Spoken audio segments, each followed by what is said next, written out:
Happy New Year, everyone, and welcome to another episode of Talking with Kevin and Son.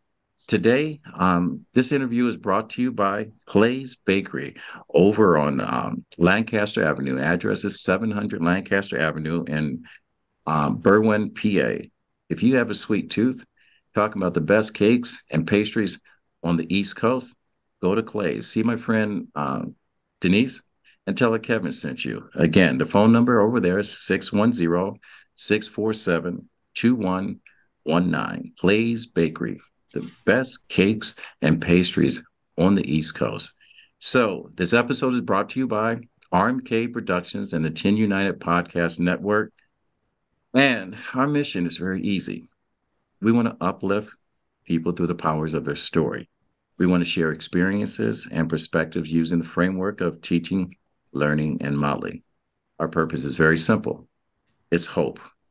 We want to help people every single day and bring people together, no matter where they come from. Today, I have a very special guest. When you look at his background, you'll think he's someone my age, but he's a young, beautiful, handsome young man and very strong and very committed to his passion. He is a registered behavior tech, an energy and mindset coach, healer of trauma, and informed. I have to ask him what this is in psychology major. And he's a strong advocate for human rights.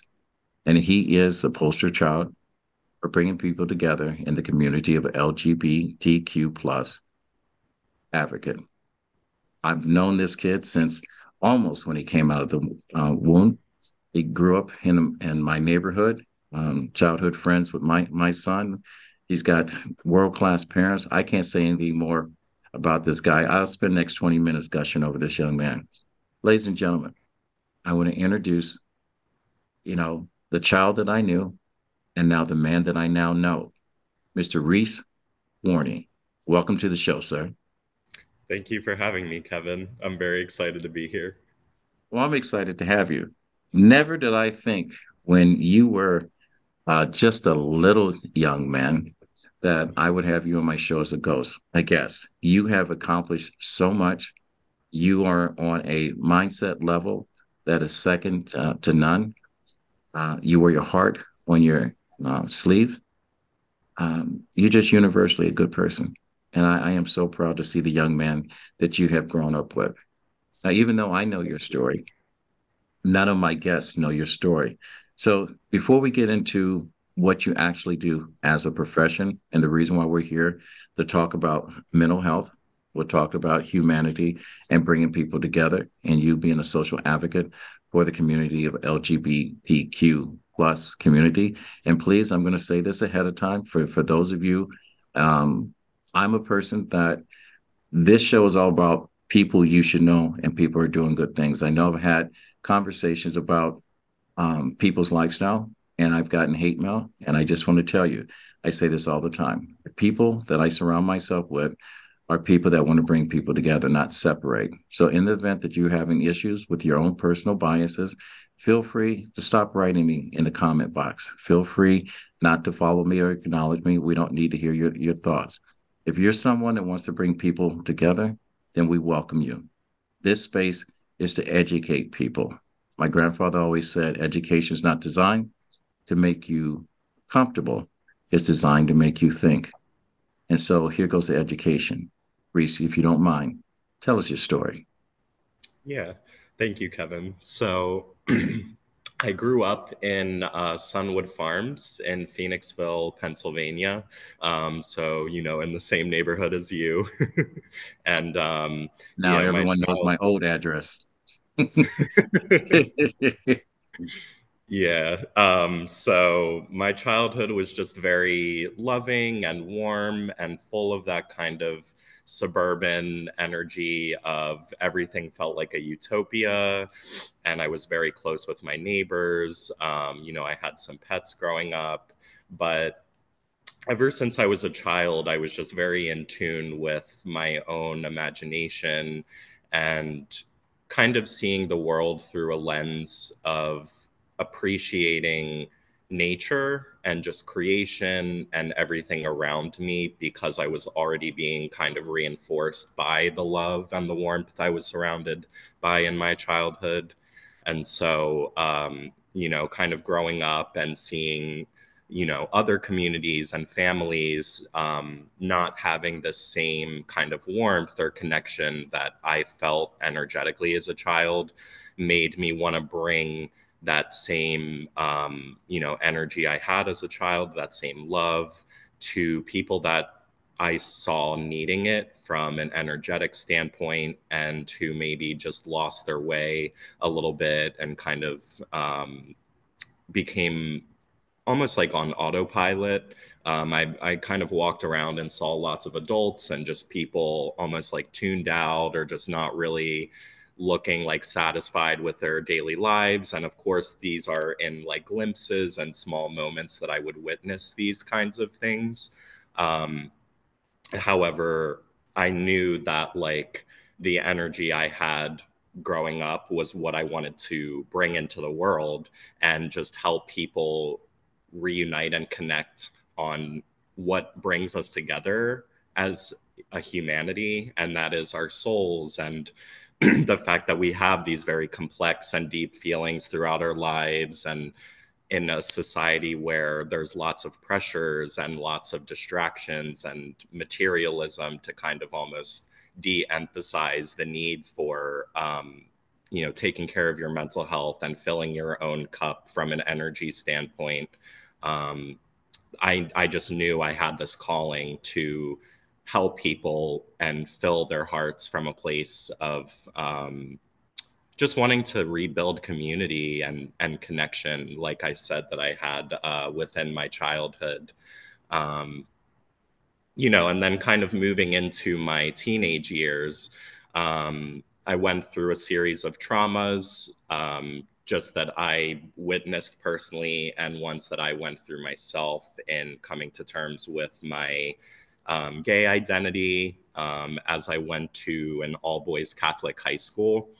And so I almost had to repress a side of myself out of fear and out of anxiety that the world couldn't kind of like accept who I was. And I think that just within gender norms, talking about emotions isn't something guys typically are trained or taught growing up, across different cultures and communities. Men are usually taught to kind of repress their emotions, not talk about things, kind of leading from an egocentric standpoint rather than maybe from an emotional one for women. And that's just kind of how society conditions people. Um, and I think that, these gender roles are something that can be very harmful because it doesn't allow for emotional expansion. It doesn't allow for growth. It doesn't align with what masculinity truly should be. And what masculinity should be is leading from a heart centered place and, from security and safety and not from a place of lack or envy. And I think that's a very,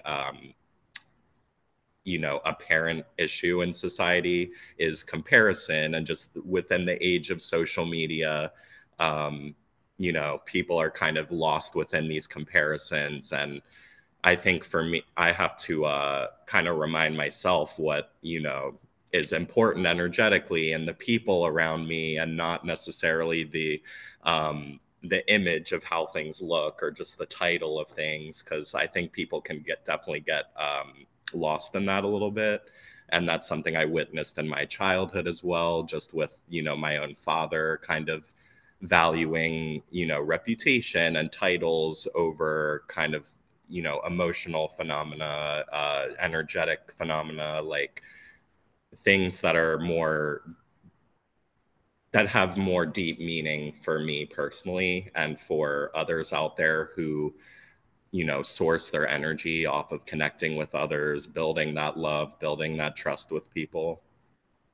Now, let me ask you a question. I mean, this was not on the list of questions I had to set up originally to ask you. But before we go into all the technical stuff, talking about the mindset coaching that you do and how you help people overcome trauma, let me pull back the first layers, which you brought up. Um, when you talk about um, when you discovered who you really are, I don't know. I mean, there's people 65 years of age like myself that haven't discovered who they are as a person. They keep attempting to be someone that they're not based on the titles they're giving in their workplace: manager, assistant manager, CEO, CFO, president, or whatever. But that's not who they really are. And I would say, much like um, melanated children growing up and having to have their identity addressed and how society is going to accept them. I've done this once before on an interview, and I layered over the biases of racism against blacks and minority and poor, and layered over the bias of the LGBTQT plus, and I think there's a couple other letters that I can't remember, so please forgive me. Um, too many letters in the alphabet for me to remember, and now too many adjectives for me to remember what they're associated with. But there's nothing but love, kindness, and respect coming from this show, when it comes to humanity. Is first, how did you address your own identity to yourself, and where did you find the courage? And I know where courage comes from, and I'll let you answer that yourself. Mhm. And the strength in order to have the conversation with your parents, your closest of friends, and how was that received, and how are you dealing with that today? Mhm. Yeah. So when I really was just coming to terms with the fact that I was queer and that I had to live this truth within society, even knowing that I was going to be met with, resistance or judgments from people who maybe just don't understand because, they're not in my skin or they're not in the skin of queer people.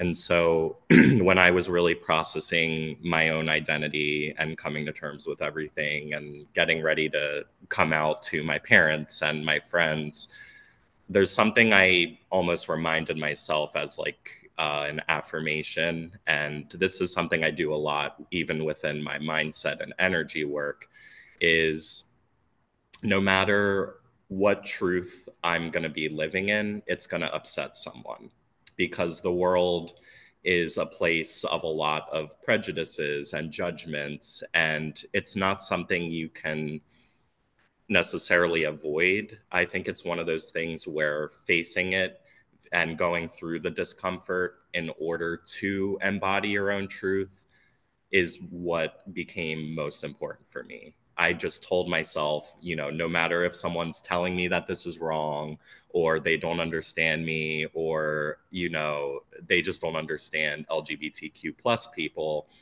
I would tell myself that's not my responsibility. It's only my duty to live in my truth and to help people understand that there are others out there like me who feel this way internally.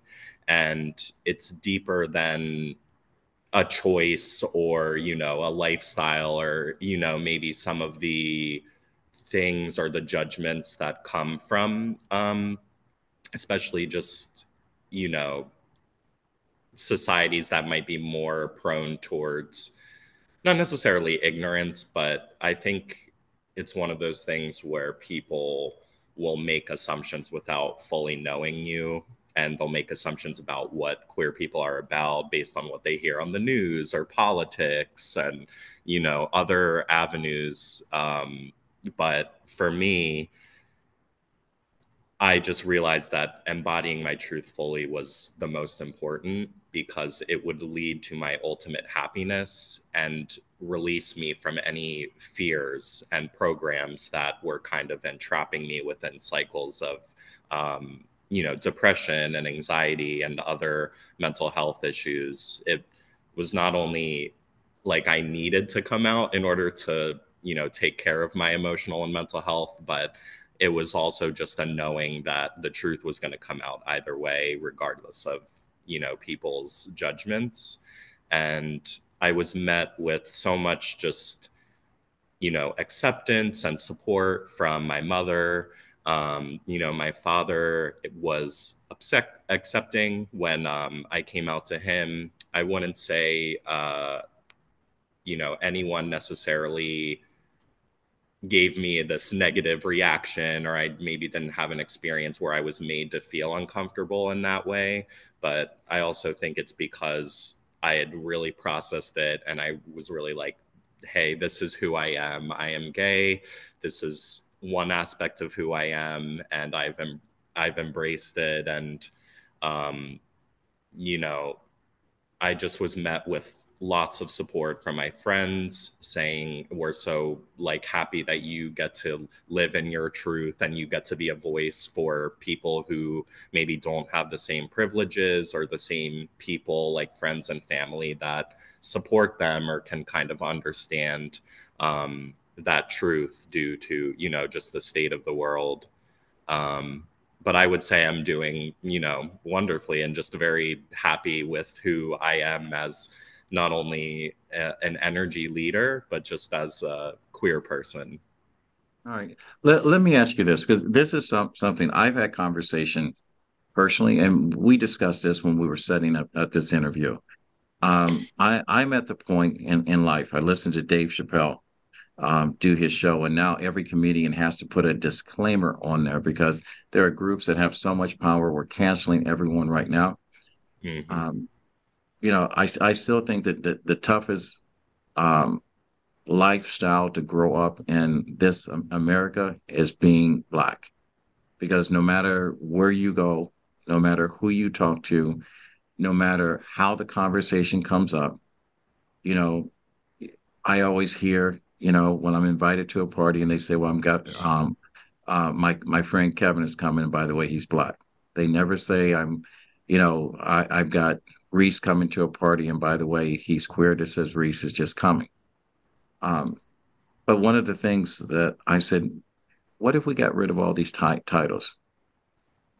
What if we just quit putting a label that says, I'm Black, I'm this, and whatever case may be? Accept us for who we are.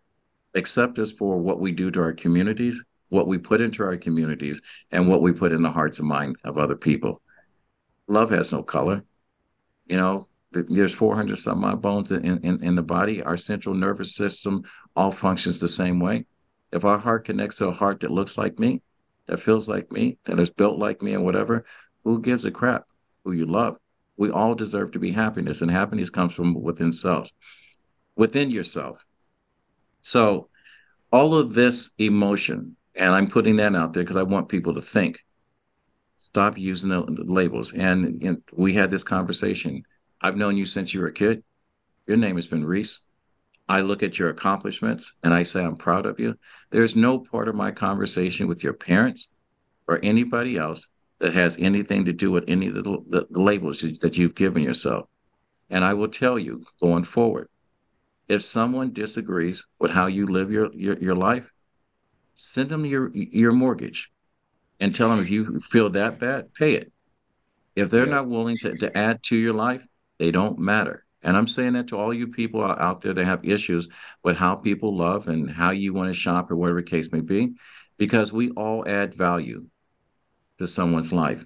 Now, this young man, because of his passion and commitment, has done something that most of us don't do, and that's serve others. He's went out and got some letters behind his name.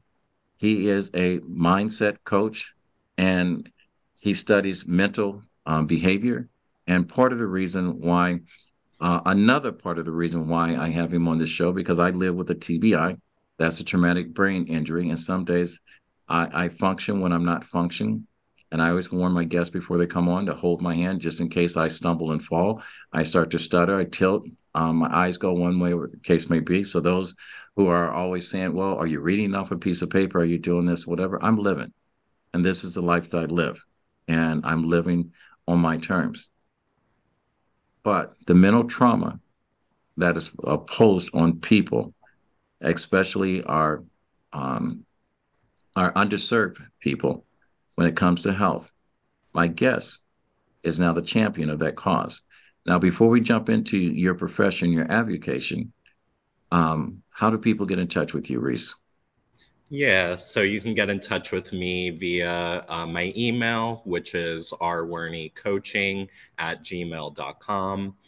And I also have an Instagram, which is Reese underscore life and energy coach. And I also have a TikTok where I post lots of videos about self love and motivation. And my handle is Reese Werney 19. And he's very popular on social media, something that I'm not so popular on, and I'm okay with that. So do me a favor, trauma Mhm. informed psychology. You Mhm. majored in that. Explain what that is. Hopefully, you'll help me because I'm a little crazy. Yeah, so trauma informed healing is understanding the impact that trauma has on not only marginalized communities, but just families all over the world. And it's really about reducing the impact that this has, especially on youth and of family members who might not have a voice to be able to, or even the resources to get out of this trauma.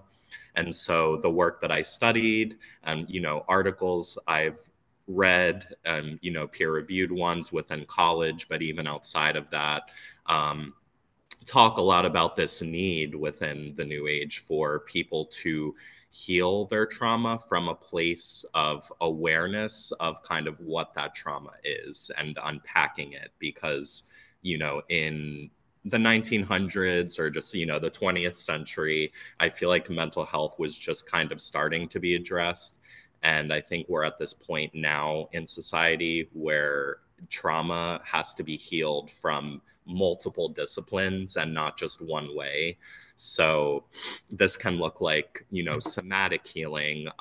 With trauma healing, that comes with like stretching and doing yoga and releasing, parts of your body that almost shut down when you're living in the trauma.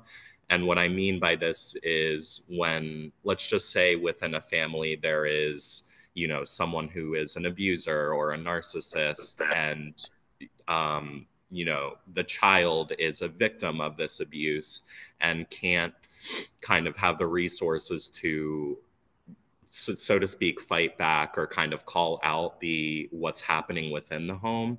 um, my kind of work is introducing forms of healing, including somatic, including interrupting negative mindsets with reframing trauma and adversity through an energetic standpoint.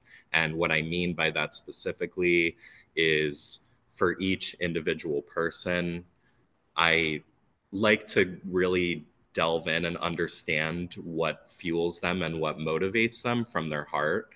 And if they can lead with that, and if they can be comfortable with who they are, then they can navigate their way out of trauma simply by embodying their truth and by standing firm in the energy of, hey, this is who I am, or I didn't deserve this trauma, or I need to get out of this toxic situation because the trauma's affecting my mental health so badly.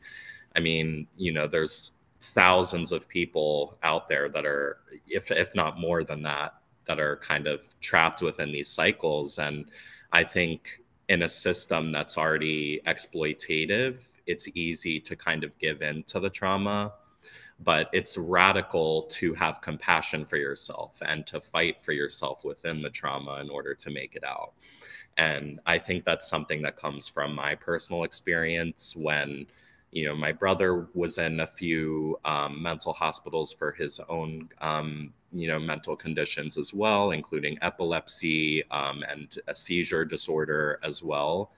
Um, so I think it's really just about reframing where you're at and understanding what resources and options you have to like get your way out of the trauma. And that comes a lot from psychology and understanding what thought patterns are kind of keeping you at bay or trapping you from making the changes you need to enact within your life to reverse the trauma or to get away from the trauma, depending on what the situation is, because trauma is very complex, it's very um, multifaceted, it affects physical health, it affects emotional health, and it deeply deeply impacts a person's ability to fully express themselves, especially when people are living in survival mode and their nervous system shut down for so long, that you'll hear people say almost like, oh, I've lost touch with myself,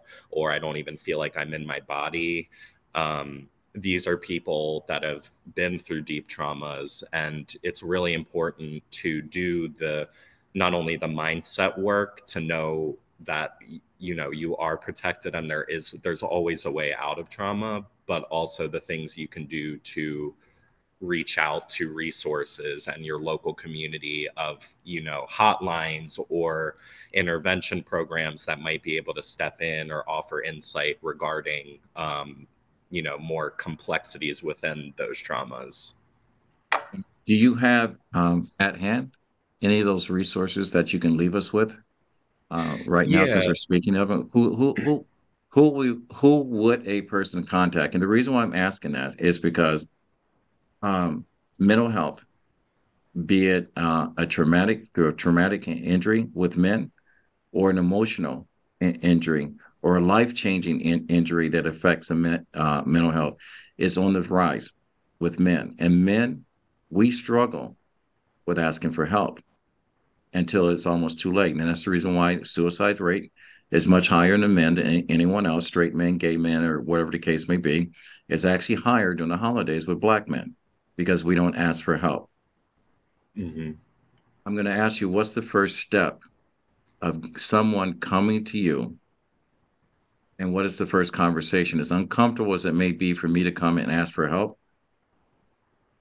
how does that conversation lead into conversation one, conversation two, conversation three?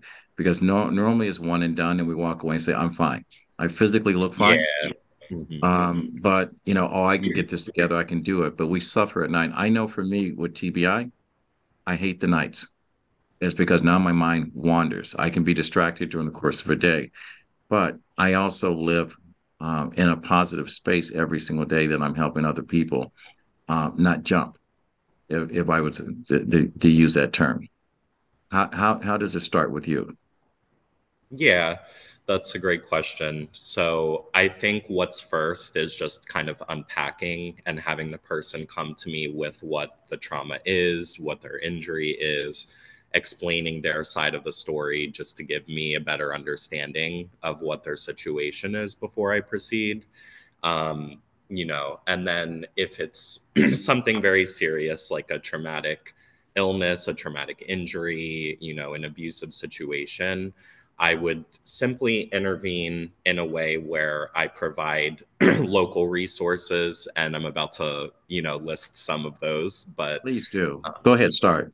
yeah. Okay. So, for one, there's the Trevor Project for LGBTQ crisis, and it's for LGBTQ youth who are in perhaps homophobic or transphobic, or just homes where they don't feel safe. The Trevor Project is a great outlet and crisis hotline, as there are 24/7 online people you can reach out to chat for support. There's additional resources on the Trevor Project's website. It accepts donations as well, and it's a project that I've really read about and enjoy because I've just seen it like impact and help queer people who didn't have anywhere else to go when they were trapped in their houses. Because like these people will literally on the hotline sit down and be like, what's going on, how are you doing, do you need access to anything, is there an emergency, is there a medical need? The Trevor Project addresses all of those things.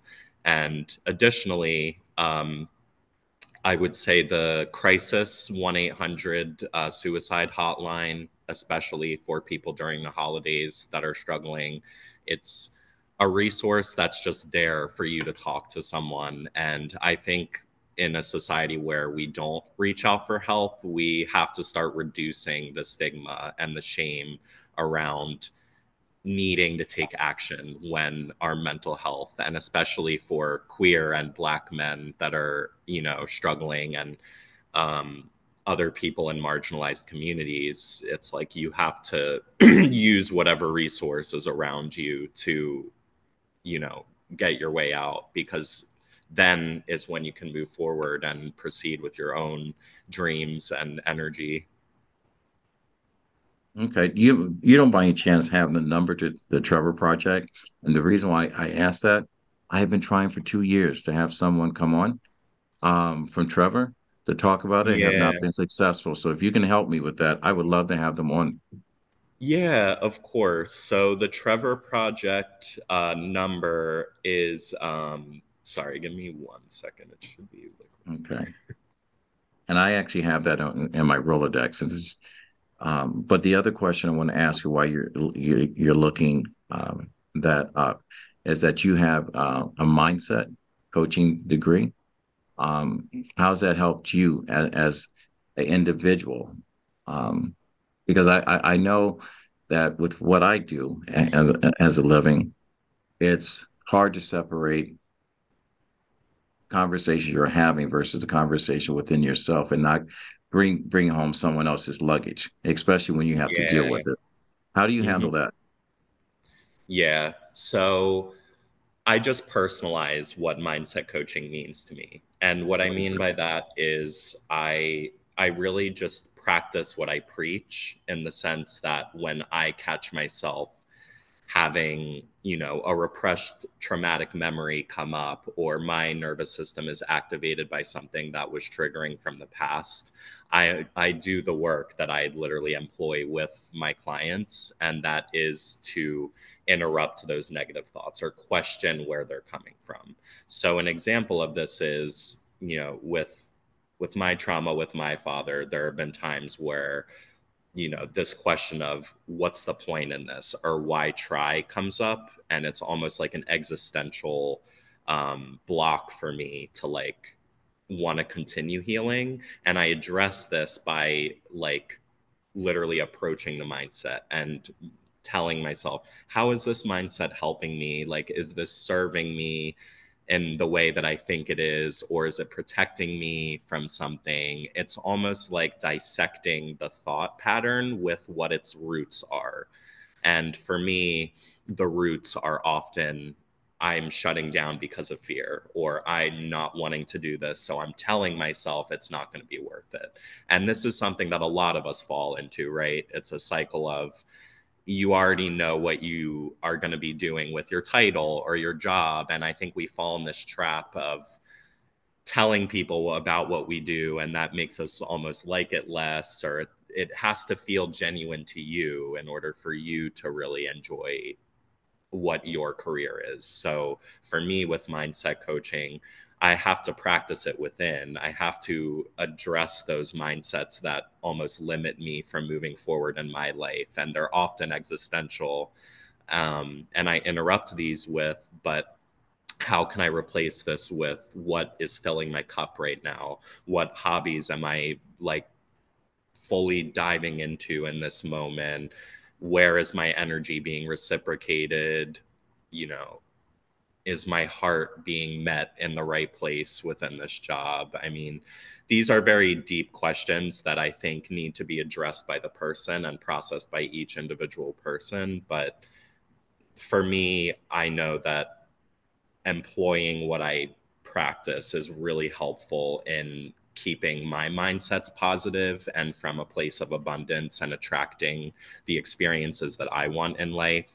And with my clients, I encourage the same thing, to practice having, like, bringing that purpose into whatever it is that fills them up, that fire or that spark that someone has for what they're truly passionate about. That's ultimately what, helps with healing, and it helps with just knowing who you really are and your self-esteem. um, I think it's easy to get lost in doing what society or what people want for us rather than what really genuinely works for us and our mental health. Now, does insurance cover conversations with you, or is this something out of pocket expense? Because the other thing with mental health and health in general is the cost of health care. How do we Totally. combat that? Yeah, so mine is through insurance, but of course, there's no easy answer to dodging the obstacles of insurance, but I think just from more of like a conceptual standpoint, we need more resources and we need more accessibility for impoverished and marginalized communities because they are the communities that struggle the most with trauma and with mental health simply because they don't have access to the privileges and the resources that the rest of society can already have by hand. So yeah. You ever think about doing online coaching or workshops with groups of people? Would that make it more affordable? Yes, absolutely. And this is what I would love to do on my TikTok is have my own like group of people that can come to me and almost meet weekly or monthly to discuss, deeper patterns or things that we're noticing within our lives that aren't working and how we can kind of build the value system and also the morals that we want for ourselves and not necessarily for what other generations or for what family members or for people in our lives want for us. And I find that like even at my mother, whose name is Lisa Werney, at Evolve Yoga and Beyond, I've led energy based workshops where I've talked about reframing trauma and kind of introduced journaling prompts that were related to wanting to make changes and energetic shifts in your life and seeing where we as a group were almost self-sabotaging and how to transform that stuck energy to a place of movement and motivation towards what we truly desire within our hearts. And so moving this onto more of an online platform and having a regular group is, part of one of my dreams as being a healer. Well, I And am I think going to TikTok is sorry. when we get off camera today, I'm actually going to talk to you about a better way of instead of going TikTok in order to have these groups and these conversations because I'm a firm believer, and it's just my mindset. Until you own the show, it's never actually your show. So if conversation comes up in a group that TikTok or Instagram or Facebook or whoever doesn't agree with, they decide to shut you down. I will show you a way in order to have that conversation where you own your own conversation and people can be safe in there. And I'll show you how to do that. We had conversation talking about the struggles of motivation and finding purpose, of living with trauma, either emotional, physical um, trauma, and how people deal with it, and how do they find motivation through you, and exactly what is motivation and what is purpose. Hmm. So, motivation and purpose, it's going to vary by definition for everyone personally, of course, but just from what I do, motivation and purpose is genuinely believing and putting aligned action, if you will, towards fulfilling true desires and fulfilling what you want from your life. So, at the very basics, purpose and motivation is just where your energy goes and you get more of that energy back, or it almost feels light and it doesn't feel restrictive for you to do this thing that motivates you or that gives you purpose. So, for me, being a mindset coach is something that fills me up and it's almost like I'm able to have a healthy exchange of energy with my clients to where we really dive into, okay, what does motivation and purpose mean for you? Because what motivation and purpose means for me is building my dream, healing from my own trauma, like, you know, staying in touch with my true self and knowing what feels right for me in my life. And I say this with my clients too, is if you take away people's expectations and what society wants from you, what truly makes you happy?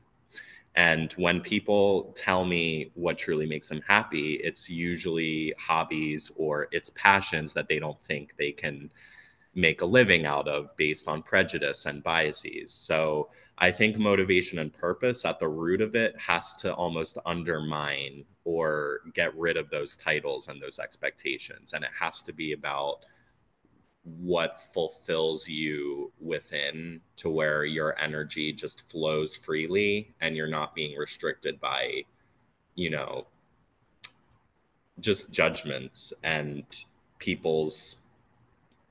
I always come back to people's judgments and expectations because it feels like the one thing that almost limits people from finding motivation and purpose.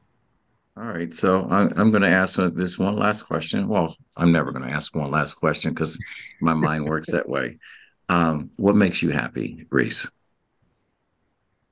What makes me happy is having loving experiences with people around me who share that same love and that same um, energetic alignment with what I love. And that's oftentimes creative. It's from a place of source. It's spirituality. For me, I'm happiest when I just am able to sit and sometimes it's drawing, sometimes it's writing poetry, sometimes it's having a very deep conversation with a friend.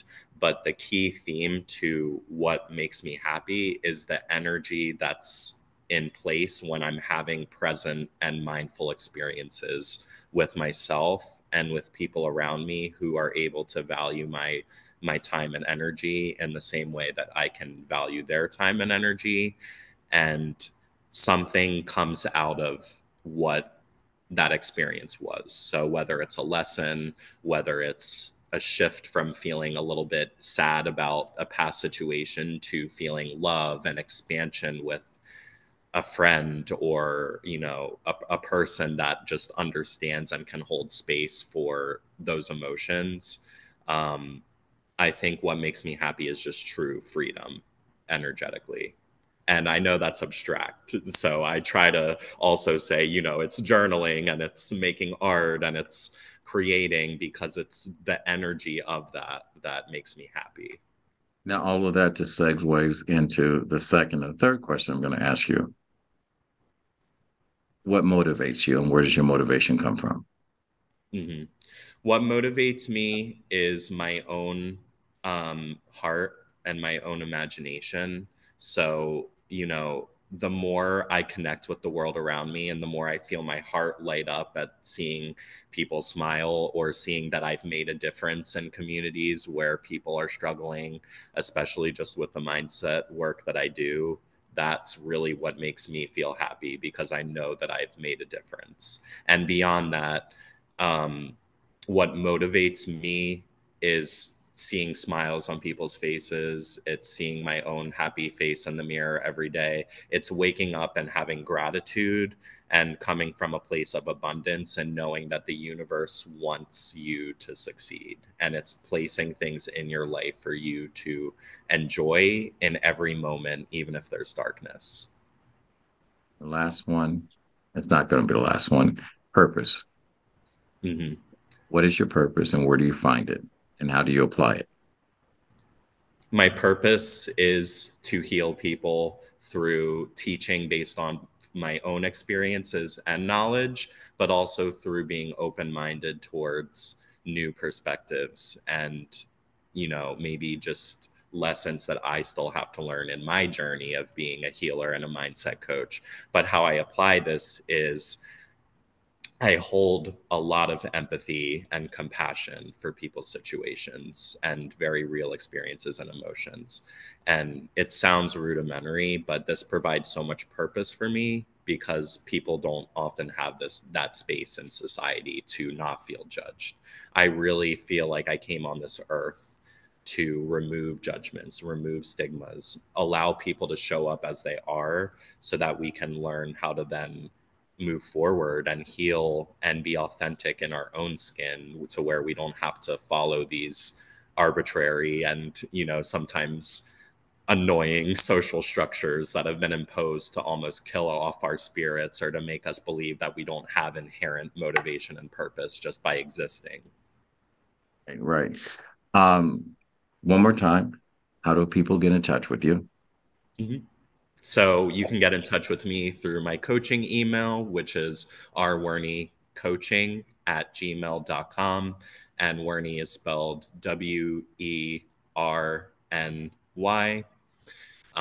My TikTok page, which again, I touch about a lot of these topics about energy, self love, trauma informed healing, is at Reese Werney 19. And my Instagram is at Reese underscore life and energy coach. All right. All right. And those So, socials. um, I've enjoyed talking to Reese the man. I still look at you and I see Reese, the little kid that's running around. I remember the Halloween costumes and, your mom and dad bringing you around with my kids and so forth, and the Christmas and the luminaries in the neighborhood. I am very impressed with you, sir. Very impressed. I'm Thank you. honored I in order appreciate that. to be a part of this phase of your life. And you're going to go through a couple other phases in life, and your motivation and your purpose are going to have another definition 10 years from now. And I hope I'm around in order to see that transformation. But you're a beautiful person. You're a beautiful human being. Now, my show is somewhat unique, and it wasn't by design, and it just happened to happen. I think as part of God's plans. Over the 2 years that I've been on this show, I've asked this question: what is your one ask? ASK. And I would say make it big. And the reason why I ask that is because sometimes dreams do come true. I've had had four strangers listen to a show and address those asks and made four people have their dream come true. I'm going to have Incredible. Miss Wells, Monique Wells from the Wells International Foundation, come back on with two of the people that she has granted their wish to come true. She's from Paris, France. Because no one believes it. I still struggle with believing that she made two people's dreams. So the people that follow my show are not people that just like give emojis or whatever. These are people that don't drive by an accident. They stop and help. So I want you to take a deep breath and I want you to think a little bit. If you had to ask ASK one thing, and like I said, don't let me restrict you to a limit, one thing, and your dream could come true, what would that be? I'm going to sit back and buckle up and see where this ride is going to take me. It's all yours, buddy. Yeah. So my ask is definitely to have my own coaching business through, you know, a whole platform where I have my own podcast and my own modules oriented towards energy based and trauma informed healing, but specifically targeted for LGBTQ youth. As a queer person, I think we need more voices in society for people, for queer people that are within the margins and that need a voice. And so, a platform to be able to not only educate with modules, to set up one on one coaching sessions, which I already do as a mindset coach with queer youth. On top of that, a podcast where I'm able to address a lot of these topics that I've touched on with you today, because I feel like I really could go into more detail about just all of these societal issues. And it's so important to educate and unpack these things and have these conversations every single day, even if they are uncomfortable, because that's the only way change happens in society. Um, but, just with my big ask, I would say. Just, a platform or a website and a way to connect all of these different things, not only my TikTok videos, but, like modules and coaching and a bunch of different resources that I can compile into one big business that's oriented towards queer healing and, trauma informed healing from a holistic and spiritual standpoint, because a lot of what I do is energy work, and it's based on affirmations and rewiring your brain to literally think differently so that your life can change. Well, ladies and gentlemen, you've heard Reese Warney's ask. You've heard his conversation from his heart. He's also shared with his gift in order to help move people through the life of mental health and trauma, but also through being just a good human being, not just in the LGBTQ, whatever the acronyms are, plus community. you, Please forgive me. My you head can doesn't always see just it. say LGBTQ plus. I feel like All that right. makes it easier. Well, Yeah, thanks of for saying it for me because I get corrected course. at home all the time for not getting it right and whatever. And I said, too many vowels, too many um, consonants, and so forth. I'll get it right one day. Your I just intention love, is there, though. That's all I that just love. matters. That's why I say I just love people. My actions support the lack of the alphabet that I have, so I'm not worried about that. But Yeah, we appreciate you. I appreciate my loyal fans that have stuck with us in 2023, that have carried over and following us in 2024. I hope that you've enjoyed getting to know another person that you should know on Talking with Kevin and Son. If you like what you've heard, absolutely. go to um, our YouTube page, RMK Productions and Network, and subscribe and follow. And if you really would like to be a guest and communicate with us, reach out to us on our webpage, www.rmkproductions.org. Connect with us. And if you'd like to be a guest, there's a tab on there that you can be a guest on the show. And Reese, you have an open seat. You can always come back. And Thank two, you, Kevin. I so appreciate being here. and matter of fact, I am going to ask you back because I'm doing a special with people that um, are super achievers, and I want to know their secrets to their success. And it doesn't necessarily mean success as far as what's in your bank account of the empire. Success could be just the things that you do every single day in order for you to get geared up and geeked up in order to help other people. I know when I did it, a guest asked me what was mine. And I said I had never listed it. And we were talking about it on air, and I started to write it down. I had 12 things that I do every single day. And I realized the 12 things that I was lying to myself, and that was rest and recovery. And I'm a workaholic. And I just realized, I said, you know something? I'm going to start shutting it down every day at 8:30 and get some sleep and see how that is going to work. So I've been doing it for the last 3 months. So to my listeners, I want to let you know that struggle is a never ending process. Freedom is never really won. You earn it and you win it with each generation. And like I said, I've known Reese since he was a young person, and look what he's doing. I got to get the world ready for you, Reese, because the world is just not ready for you. You got greatness within you, and I want to thank you. Thank you. My grandfather always said, when you get to a point in life that you can help someone else out, it is your duty to do so. He said, reach one, teach one. And with that said, we will fade to black, and we're out. Thank you for being a guest on Talking with Kevin and Son. Thanks, Reese.